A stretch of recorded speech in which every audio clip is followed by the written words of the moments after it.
Bonjour, on va étudier ensemble la page 99 du traité Shabbat dans le 11e chapitre.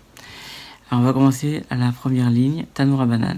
Avant ça, on va faire juste une halakha qui est très importante sur la bénédiction.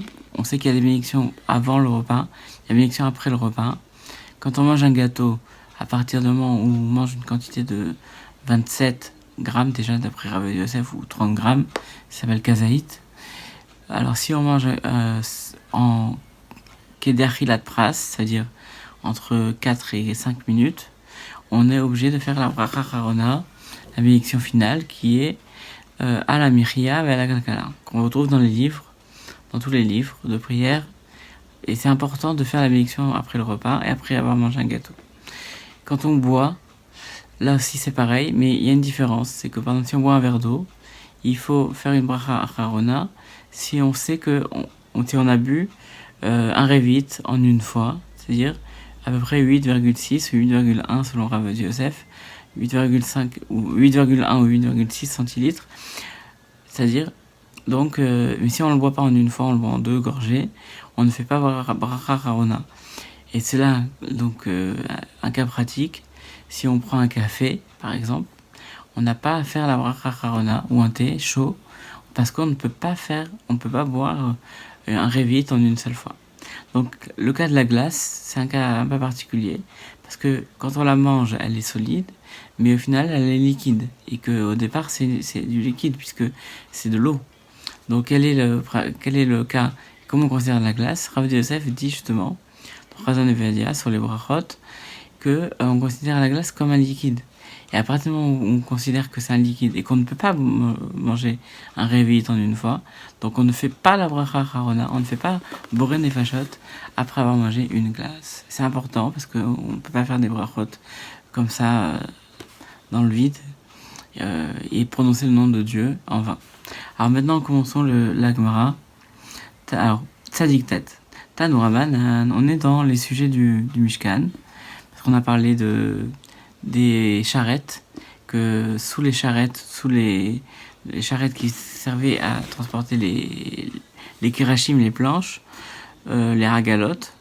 Donc, on considère que la hagala fait comme un toit, et donc c'est un domaine par rapport à ce qu'il y a sous la charrette, ça aurait pu faire un domaine privé. Donc Tanora Banan. Yiriot tartonot shel trela de shel argaman de shel nive shel shesh. Alors on a des tentures qui étaient faites pour le Mishkan avec l'animal spécial qui était fait pour la construction du Mishkan, c'était le tachash c'était un animal particulier. On se servait de sa peau qui était très très longue. Alors donc les peaux qui étaient inférieures, des peaux d'azur et de pourpre et de tolat chani, donc c'est de pourpre, de vert Véchel Shesh et de soie, Veilionot, Shelma Seizim, et les peaux supérieures étaient en poils de chèvre. Ugdola Chorma Shenemra Veilionot, Yoter Yma Shenemra Betartonot. Et la sagesse qui a été dite à propos des peaux supérieures était encore plus grande que la sagesse qu'il fallait pour les peaux inférieures. Pourquoi? Alors que pour les peaux intérieures, les peaux inférieures, il est écrit toute femme qui était sage de cœur, elle filait avec ses mains. Alors que par rapport aux peaux supérieures, il est écrit toutes les femmes dont le cœur était porté. Rachid dit que c'était un niveau de sagesse supérieure. Il filait les peaux de chèvre. Betania, Mishum Rabbi Nechamia, Chatouf Baizim, Tavu Imnaizim. Donc pareil, donc c'était Chatouf, c'était donc Chatouf Baizim, c'était donc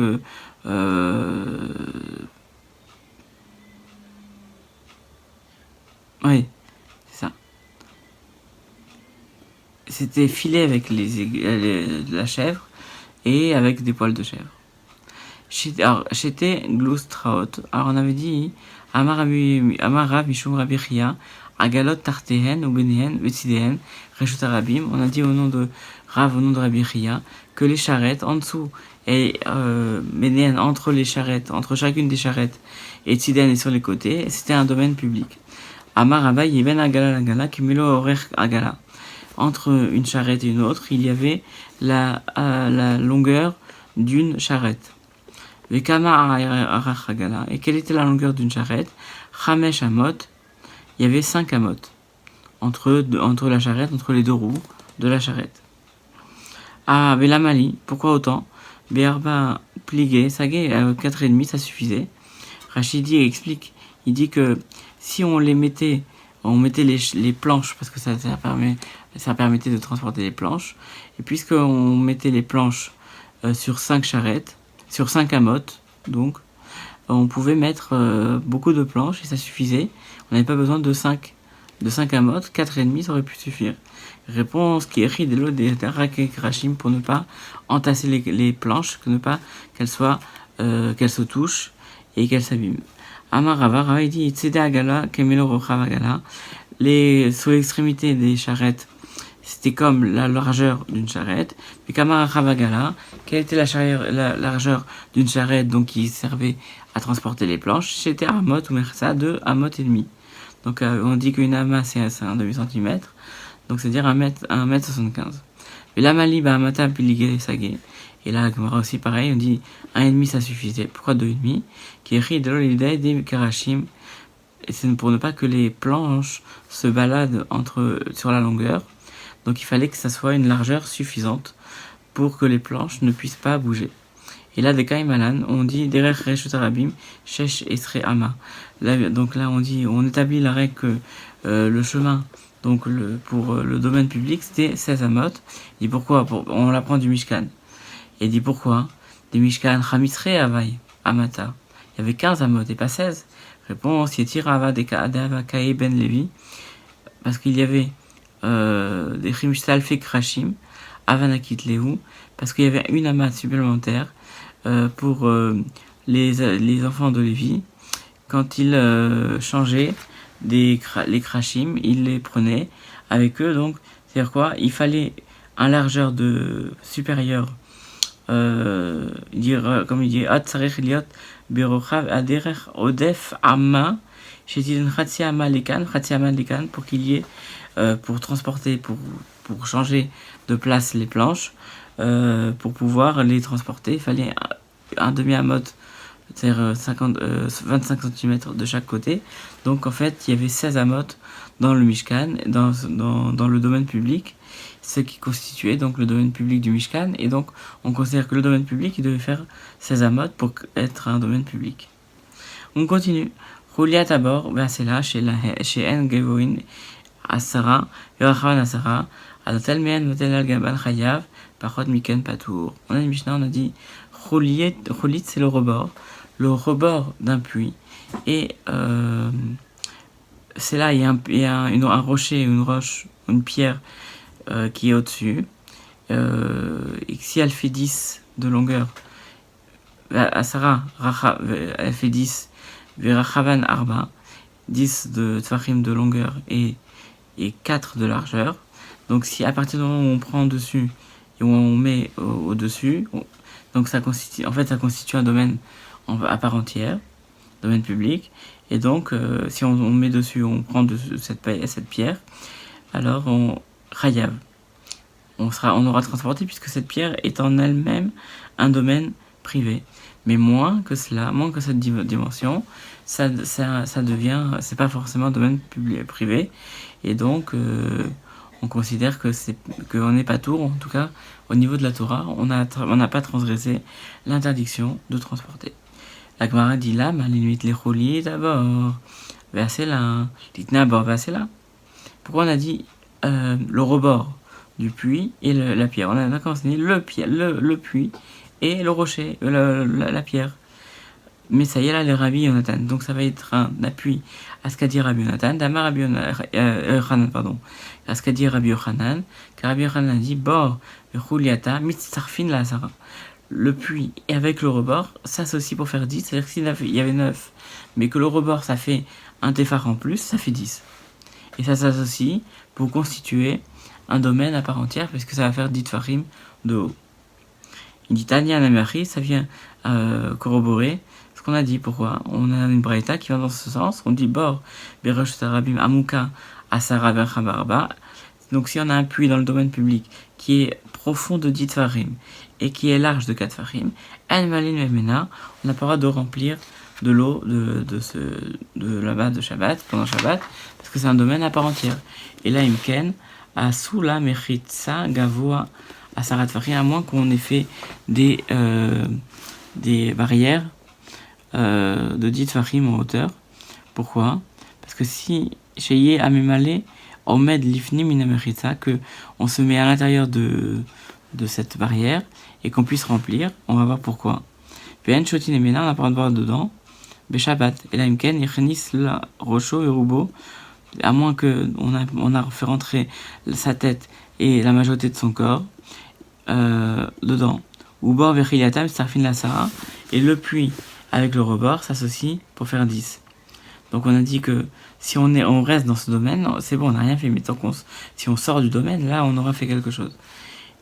Alors Baïmine, Rabbi Mordechai, mais Rabbi Mordechai posait la question à Rabbi Amoud, donc un pilier, Bereshut Arabim, qui est dans le domaine public, Gavo Asara, qui est haut de 10 tfarim, Verachav Arba, qui est large de 4 tfarim, Vezarak Venach Al Gamav, il a jeté et ensuite il a posé sur le rebord. Maou, quel est le din? Biam Rinan, est-ce qu'on va dire Arakara Beisour, Aranara Beisour, puisqu'il a déraciné, il a pris l'objet dans un domaine qui était interdit, et il a posé dans un autre domaine qui était interdit, c'est interdit. Odilma, qui va des Makom Tour. Alors peut-être que non, on va dire que c'est un endroit qui est Makom Tour, parce que c'est élevé de 10 tfarim. Il vient d'un endroit qui est donc Makom Tour, parce qu'il était surélevé de 10 tfarim, et donc il n'est pas chayav d'après ça. Alors, Marley, Matnitinhim, c'est une Mishnah. Pourquoi? Attaché, et donc il a dit que c'est une autre Mishnah. Il a posé la question à quelqu'un d'autre. Attache allié les Rav Yosef, il a posé la question à Rav Yosef. Amarle Matnitinhi, Rav Yosef a dit pareil. Attache allié l'Abaye. Amarle Matnitinhi, et donc Abaye aussi a dit c'est une Mishnah. Amarle quoi? Kulechu, Beroka, Dadade, Tapitu. Quoi, vous avez tous donné la même salive? Vous êtes tous de la même salive? C'est que vous jetez, Rokekim, Rachid dit. Donc, c'est-à-dire quoi? Vous avez tous les mêmes mots dans la bouche. Amarle, Ve'at, Lot, Tisvara. Est-ce que tu trouves pas que c'est logique? C'est une Mishnah qui le dit clairement, qui répond à ta question. Ve'at Nan, puisqu'il dit dans notre Mishnah, Anotel Mehen, celui qui prend donc de ce puits. Venotel Al-Gavan, qui met sur dessus. Chayav, il est Chayav. Réponse à Marley, non, il lui dit Dilma Matnitin, Bemachat. Peut-être que notre Mishnah parle d'une aiguille. Et alors, Machat Name, et pourquoi pas qu'on porte une pierre ou qu'on porte une aiguille, là aussi, donc on sera tout le temps Khayab. Quelle différence? Non, réponse, Yefcha de l'Omedalia pour ta. Parce que c'est pas possible qu'il va la. Parce que l'aiguille est pas haute, et alors? Donc c'est possible que. C'est impossible que il va la surélever un peu, comme si je sens une aiguille. Réponse de Hitler Mourcha. Comme ça a une bosse, donc, et alors, comme ça a une bosse, Rachid dit que le rocher ou la pierre va avoir une bosse, donc Namour me Asara, plus basse que 10, et Kevan des Kula Gavoa, et puisque c'est supérieur à 10, normalement, qui est Makom Tor, donc on va considérer que c'est pas un endroit qui est Chachouv, Avele Chori Reshut Ayachid, on va considérer que c'est comme un trou dans le domaine public, et donc ça sera interdit. À Inamed, et donc Inamed et Ramia Becharitza. Alors voilà aussi s'il le met il l'a déposé dans la fissure d'un trou, on considère que ça sera interdit. Amara Mashia Bahe Rabbi Yochanan Kotel, il pose la question justement, Ramasia, il a posé la question à Rabbi Yochanan, Kotel Bereshut Rabim Gavo Asara, si on a un mur dans le domaine public qui est haut de 10 tfachim. Ve'eno rachav arba'a, il n'est pas large de 4 amot, de 4 tfachim. Au Moukaf, les carmélites. Mais il est entouré d'un carmélite. C'est-à-dire quoi, par exemple, il est dans une vallée. Il entoure une vallée. Ve'asao reshutei yachid, et on a fait des barrières, et donc on a fait dans cette vallée un reshutei yachid, un domaine public. Un domaine privé, pardon. Zarak, il a jeté là-bas. Ve'nach al gamav, et il a posé un objet dessus. Donc, Maou, quel est le din? Miamrinan, est-ce qu'on va dire Kevan Deno Rachavarba, puisqu'il n'est pas large de 4. Donc, Makom Tour, c'est un endroit donc qui est considéré comme Makom Tour, c'est un endroit où on n'est pas tour de porter là-bas.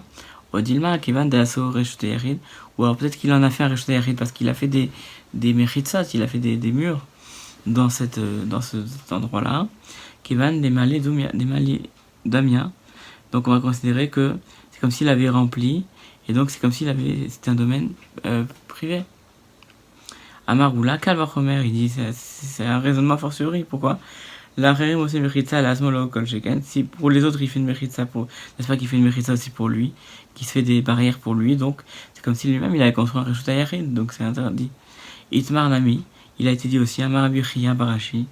Rabbi Chia dit, fils de Rashi dit, Amar Rab, au nom de Rab, Echan Amar Rabbi Tzrak, Amar Rabbi Yochanan, pareil dit Rabbi Tzrak, au nom de Rabbi Yochanan, Kotel Bereshutei Arabim, si on a un mur dans le domaine public, Gavo Asara, il est haut de 10. Venoracha Varba, il n'est pas large de 4. Moukaf les carmélites, là aussi il est entouré pour le carmélite. C'est-à-dire quoi? Donc c'est un mur qu'il a entouré dans une vallée. Pour le carmélite, pour un domaine donc qui n'est pas, par exemple, qui n'est pas interdit par la Torah, au moins par les Chachamim, mais pas par la Torah. Vasao Reshutei Yachid, il a fait un domaine public, un domaine privé, pardon.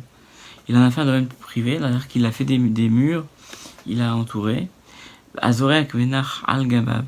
Donc s'il a jeté, et donc il a réceptionné un objet posé dessus sur ce mur, Chayav, la Kherim Ose Mechitza Latmo, Lokol Sheken, donc c'est pour lui le Chayav, donc n'est-ce pas que s'il le fait pour les autres aussi, sera Chayav aussi, il aura transgressé. Donc Baï Rabbi Yochanan, donc on a répondu à la question en disant que c'est un mur qui entoure, qui est mis dans une vallée pour lui, pour entourer un domaine, même si la vallée domaine Makom Tor, où c'est interdit, c'est pas interdit de porter là-bas, mais porter sur le mur, c'est quand même interdit. Et si on a enlevé du mur et on l'a mis ailleurs, on aura transgressé l'interdit de la Torah. Baï Rabbi Yochanan, il dit porte Tisha. Donc ce sont des questions très techniques, et en même temps on voit comment ils étaient attachés à l'interdiction de porter. Qu'aujourd'hui porter, on considère que c'est le travail qui est le plus méprisé de tous. On considère que c'était rien, qu'à l'époque on portait dans tous les domaines, et on voit comment ils étaient précis par rapport à cette melacha, ce travail-là. Baï Rabbi Yochanan, donc Rabbi Yochanan il dit bord, un puits, Tisha, qui est de 9 tfachim de hauteur, Ve'akar Amenu, donc il a enlevé, il a transporté, il a déraciné un objet de là-bas, Ve'chulia, il dit que c'est un bloc de terre, Ve'ishlima la Asara, mais grâce à ce bloc de terre, ça fait 10 tfachim. Donc 10 tfachim, ça devient un domaine en tant que tel. Maou, quel est le din? Quel est le statut? Akirat Rafet Vasiat Mechitza Badada Dekatu ou Mechayev. Est-ce qu'on va dire que le fait qu'il a enlevé l'objet, et donc le fait de mettre l'objet, ça l'a transformé en un domaine dans lequel on est chayav de porter, parce que c'est devenu 10 tfachim? Oh, l'eau Mechayev. Ou dit donc que non, parce qu'au début, il faisait 9 tfachim seulement, et c'est grâce au bloc qu'on a rajouté qu'on a fait 10 tfachim. Vim Timse Lomar, et si tu veux me dire, Kevan, Delo avait Mechitza Asara, Meikara, qu'au début il n'y avait pas 10. L'homme Chayev, il était pas Chayav. Bor Asara, on a dit qu'un puits de 10, puis Nathan et Torah Choulia, s'il a pris de l'intérieur du puits un bloc ou Miata, et donc ça fait que le puits il n'était plus de 10, il était de 9. Maou, quel est le din? Anachat Rafet Visiluk Mechitza Badazekat ou Mechayev. Le fait qu'il a enlevé du puits, que ça a fait donc un puits qui était plus bas, est-ce que donc, mais le fait que c'est venu en même temps, mais au début il y avait 10, donc il sera pas Chayav, ou Olo Chayav, peut-être qu'il est pas Chayav, puisque finalement, au total, maintenant il y a 9. Type shot, les méditer, alors essaye de répondre, trouve la réponse par rapport à ce qu'on a dit. Detnan, de notre Mishnah, Azorek Arba Amot, Bakotel, celui qui jette, c'est une Mishnah qu'on va dire juste après, dans le DAF de demain, celui qui jette un objet 4 amot, donc l'objet il a fait 2 mètres en l'air, et il a atterri sur un mur, les Ma'ala Ma'asarat Tvarim, au-dessus du Tvarim, Kezorek Ba'avir, c'est comme s'il a jeté dans l'air, les Ma'ata Ma'asara Kezorek Ba'aretz. Par contre, si l'objet a atteint le mur dans les 10 Tvarim par rapport au sol, donc 10 Tvarim c'est un Tefar c'est 10 cm à peu près, entre 8 et 10, donc entre 80 et 1 mètre. Alors c'est comme si là il avait jeté, et c'est comme si ça avait été jeté à terre, il est Chayav. La Zorek Ba'aretz, Arba Amot, Chayav. Celui qui jette sur la terre, 4 amot, il est Chayav. Vavinan be on objecte, on dit Ve'alonach, pourtant il n'a pas posé. Va'amar Rabbi Yochanan dit Bedvela Shemena, on parle d'une figue sèche, grasse. Et donc quand on l'a jetée sur le mur, elle s'est collée sur le mur. Shaninou, Va'amai, et pourquoi Akamemaet, Merba Amot, le fait que on l'a jeté, ça va diminuer, peut-être qu'il avait jeté moins que 4 amot. Réponse à Tam, l'homme va-t-elle Acham va-t-elle. Donc, dans le cas de la figue, ça va pas annuler la hauteur du mur. Acham va-t-elle, mais dans le cas du bloc qu'on a rajouté ou qu'on a enlevé, là ça va enlever. Ça va retirer son statut, puisque ça va retirer de sa hauteur. Alors justement on continue. Rava il dit Zarak Daf, il a jeté par exemple une planche. Benach al-Gabe itedot, il l'a posé sur des pieux. Ma'u keludin, Ma'ai kamavayela. Quelle est la question? Anachat rafet vasiat mechitsa, badala deka tout. Si tu dis que le fait de poser la planche, ça a fait un mur, et c'est donc les deux actions sont venues de manière concomitante, ensemble, en même temps, donc ça c'est exactement la vie de Rabbi Yochanan. Pourquoi? Donc on a dit que c'était Chayav. Qui kamavayel les Rava. Donc la question se pose pour Rava. Kigon des arak daf vechafet al gabav. Donc s'il a jeté une planche et un objet au-dessus de la planche, quel est le din? Kevan be'ade adade katu, puisqu'ils sont venus ensemble, l'objet et la planche. Kanachat rafetz va asiat melacha. C'est comme s'il avait posé l'objet, c'est-à-dire l'objet, et en même temps il avait fait le mur, puisqu'il a fait la planche à compléter le mur. Damé. Oh Dilma, non. Kevan de loev char de l'homme il est pourta. Alors peut-être que non, du fait que peut-être que ça ne va pas. On a l'objet qui est sur la planche au moment on peut pas le poser sans la planche. Badar nayer kasiat mechetsa. Donc après quand il a posé, d'abord il a posé et ensuite il a fait la planche. Damé. Et donc il a posé l'objet sur la planche, mais on ne considère pas que l'action est venue de manière concomitante. Tiku, on attend Elianavi, il nous répondra à notre question.